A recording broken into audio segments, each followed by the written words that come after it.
Maimonides, the Rambam.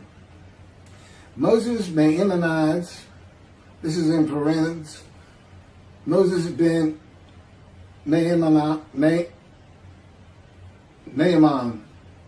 known in rabbinical literature as Rambam, from the acronym Rabbi Moses Ben Maimon, from 1135 to 1204. A rabbinic authority, codifier, philosopher, and royal physician. The most illustrious figure in Judaism in the post-talmudic era, regarded by many of the greatest Jewish philosopher of the Middle Ages, and one of the greatest of all time. He was successful in bringing four cultures, GrecoRoman, Arab, Jewish, and Western, together in one person, and in doing so remains one of the most influential religious philosophers of the intellectual world. His teaching influences other faiths as well as Jews. However, it is his commentary on Jewish texts that mark him out as one of the most influential and important Jews in history. He wrote 3 major essays on Jewish law, the most famous being The Guide for the Perplexed. And each of them is still regarded as hugely important in Jewish philosophy. This monumental work laid the foundation for all subsequent Jewish philosophic inquiry known as Chakirah, and stimulated centuries of philosophical Jewish writing. His large 14 volumes work, Mishneh Torah, to date holds canonical authority in regard of the codification of Talmudic law. That was from the Jewish Virtual Library on the internet, the famous people, and the BBC.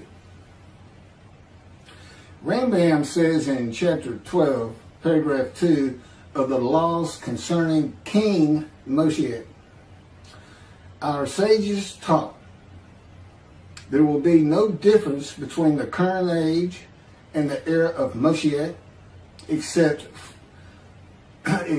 our emancipation from subjugation to the Gentile kingdoms. The simple meaning of the words of the prophets appears to imply that the war of Gog and Magog will take place at the beginning of the Messianic age.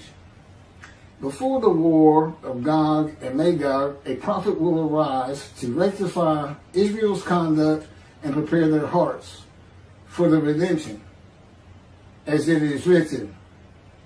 Before I go any further, there will be no war of Gog and Magog. Period. I am Moshiach. This is the the era of Moshiach. And in addition, I'm not here to rectify Israel's conduct.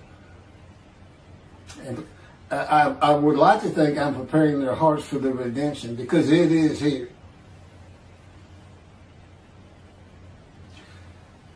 This is from Malachi chapter 3, verse 23. Behold, I am sending you Eliyahu, which is Elijah, before the advent of the great and awesome day of God. He will not come in order to declare the pure impure, nor to declare the impure pure. Nor will he come in order to disqualify the lineage of those presumed to be of flawless descent, nor to validate lineage which is presumed to be blemished. And I agree. Rather, he will come in order to establish peace in the world. As the above prophecy continues, Malachi 3, verse 24, he will bring back the hearts of the fathers to the children. And that is incorrect. I don't come here to bring peace or have the world come to peace or to establish peace in the world. No one can do that. Humanity will never be at peace. It's just not what man is. It's not how things have ever worked.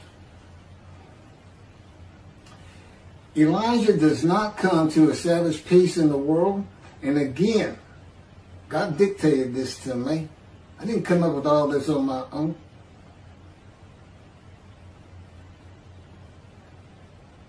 From the book Isaiah 53, In the Day of the Lord. Elijah does not come to establish peace in the world, but to make the many righteous by his knowledge in reconciling the sons to the Father and the fathers to the sons of the family members, one to another, of the Jewish people, by having them be mindful of the teachings God gave Moses at Oreb, and to the practice of Judaism. Okay, be mindful. That's an amendment to the first, the covenant between God and the Israelites given by Moses. It's just an amendment because they had to have strict compliance with 100% of the Israelites agreeing to it, that they would all abide by it. Today he's saying be mindful, and he's also saying it doesn't have to be 100% of the people, those who heed and revere and esteem his name. And he knows it's not going to be all of the Jews, notwithstanding the fact he has forgiven their sins and remembers their iniquities no more. And to be a messenger of the new covenant with sin forgiveness.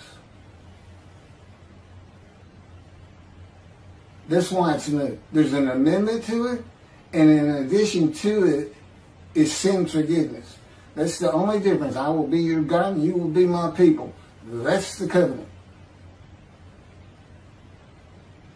And it's never changed. It's never gone away. It's new only in the sense that there's been an amendment to it,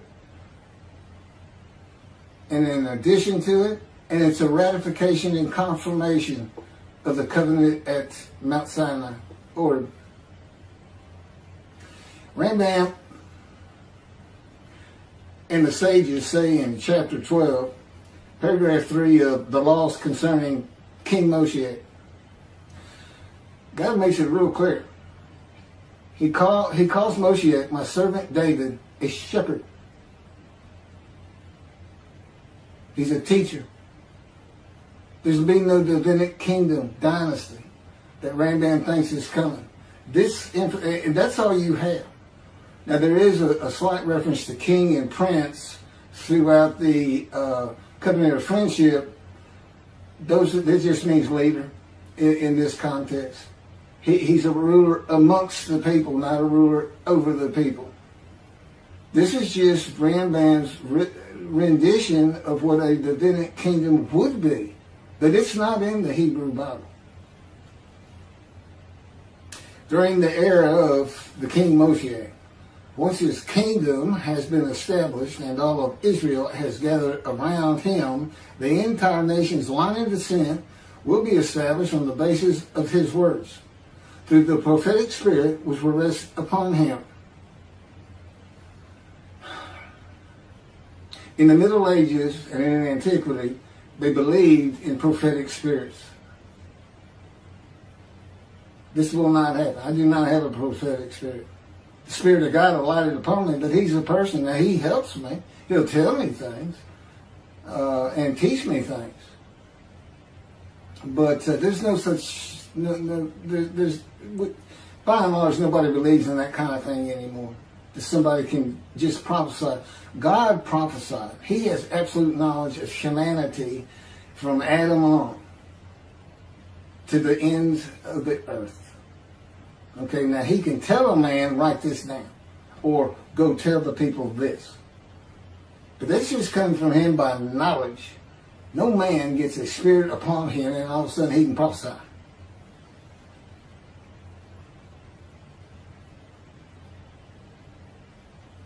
So no, the end-time nation's line of descent is not going to be established by anybody, including and not myself, and I am Moshiach, or God himself. So that's just not going to happen. As it is written,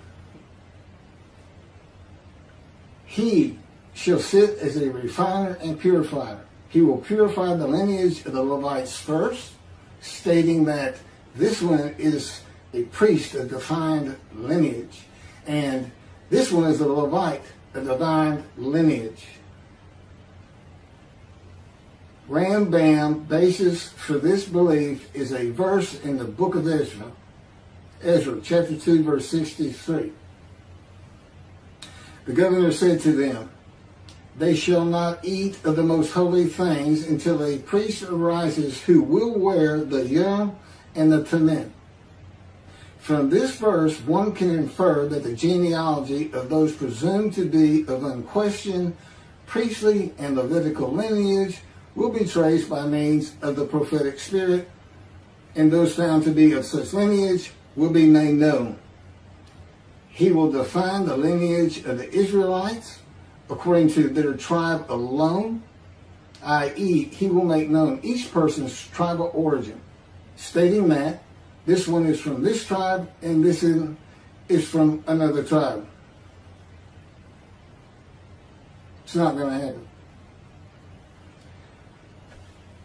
And he's talking about Moshiach being the purifier. He got that wrong too. He shall sit as a refiner and purifier from the first paragraph of chapter 12.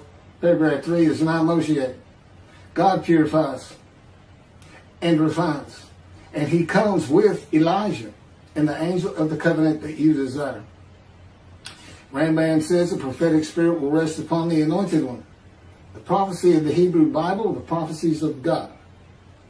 I just gave you my summarization of before I read this,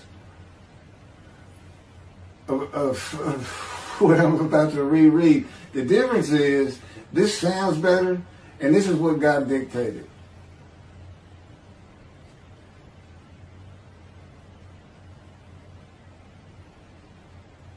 The prophecy of the Hebrew Bible, the prophecies of God. David does not have a prophetic spirit.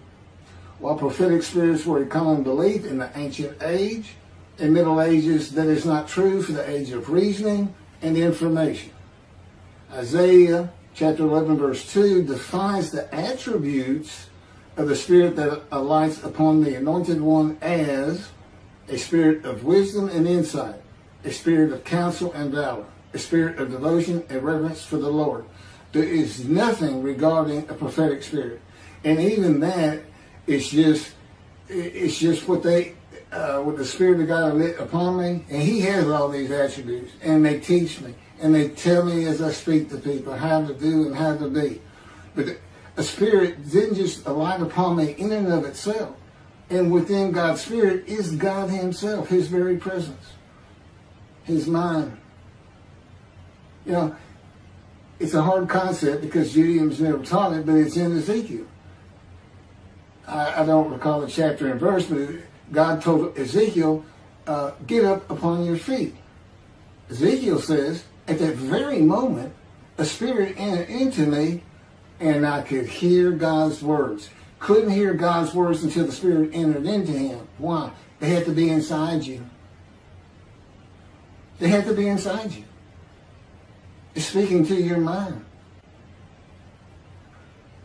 God doesn't have a mouth, a tongue. You know, he can, within me, he can make me sense, perceive that this is where his presence is. And that is where the words are coming from. As though to my ear, even though it doesn't really seem like my ear, but it does seem like it's coming from over here, or over here, wherever he wants to do it.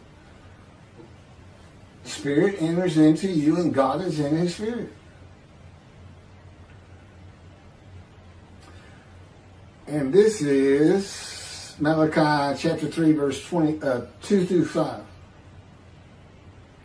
But who can endure the day of his coming? And who can hold out when he appears? for he is like a smelter's fire and like fuller's lye. He shall act like a smelter and purger of silver, and he shall purify the descendants of Levi and refine them like gold and silver, so they shall present offerings in righteousness. Then the offerings of Judah and Jerusalem shall be pleasing to the Lord, as in the days of yore, and in the years of old. But first I will step forward to contend against you, and I will act as a relentless accuser against those who have no fear of me. This is God, and not David or Elijah. It's God. And what does he say? I will act as a relentless accuser. He says when Moshiach is here, his servant David is here, he says, I'm going to have a reckoning and dismiss the shepherds of the flock, the rabbis. I'm going to have a reckoning and not dismiss them, primarily for teaching this Messianic era. Secondly, for ignoring his prophet. That would be me, shunned, despised, and held of no account. That's how they've been treating me for years now. God's been with me 13 years to prepare me for this, and that's how they treated me.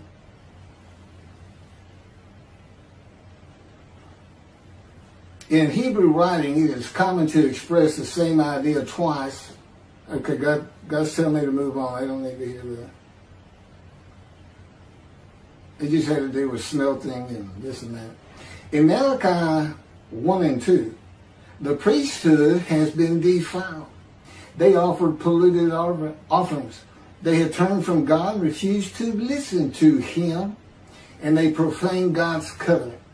They disregard God's ways. This is in quotes from Ezekiel chapter.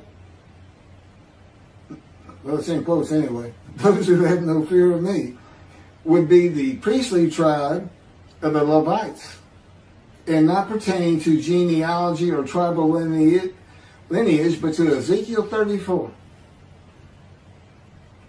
Thus said the Lord God, I'm going to deal with the shepherds. I will demand a reckoning of them for my flock, and I will dismiss them from tending my flock. It's Ezekiel chapter 34, verse 10. Then I will appoint a single shepherd over them to tend them, my servant David.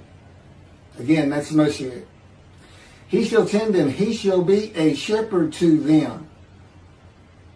Not a king. I, the Lord, will be their God. My servant David shall be a ruler among them. I, the Lord, have spoken, and I will grant them a covenant of friendship.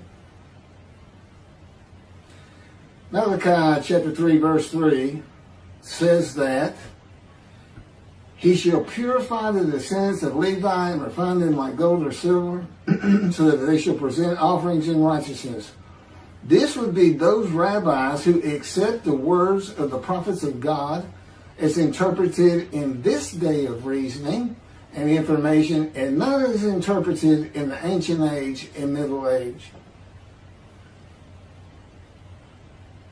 If you want to be purified, if you want to get out from under the dismissal, you're going to have to learn everything God dictated to me in Isaiah 53 in the day of the Lord, and the second book, the life of God's righteous servant of Isaiah 53, which is my life.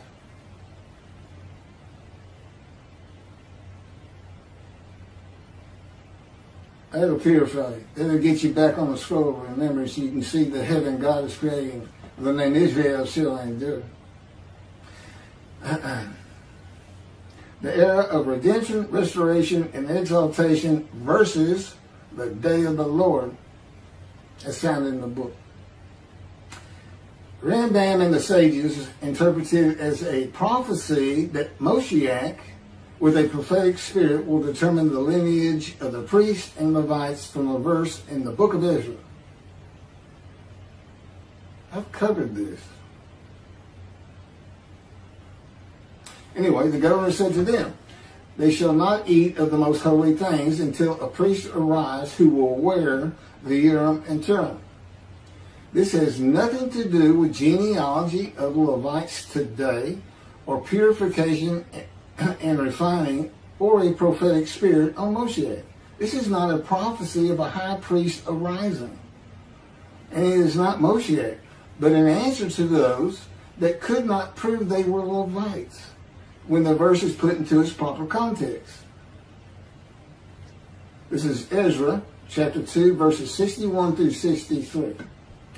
Of the sons of the priest, the sons of Habiah, the sons of Hakuz, the sons of Barzillai, who had married a daughter of Barzillai and had taken his name. These searched for their genealogical records, but they could not be found. So they were disqualified for the priesthood. The Teshachta ordered them not to eat of the most holy things until a priest with Urim and Thummim should appear. It was just a specific instance. In the Hebrew Bible, the Urim and Thummim are elements of the breastplate worn by the high priest attached to the ephod. They are connected with divination in general and cleromancy in particular, a belief in antiquity and the Middle Ages rarely believed in today. Two objects used by the high priest to answer a question or reveal the will of God. The ephod was made of fine linen and consisted of two pieces which hung from the neck and covered both the back and front, above the tunic and outer garment. Cleromancy is a form of sortition, a casting of lots. A casting of lots in which an outcome is determined by means that normally would be considered random, such as the rolling of dice, that are sometimes believed to reveal the will of God. Casting of lots, the will of God.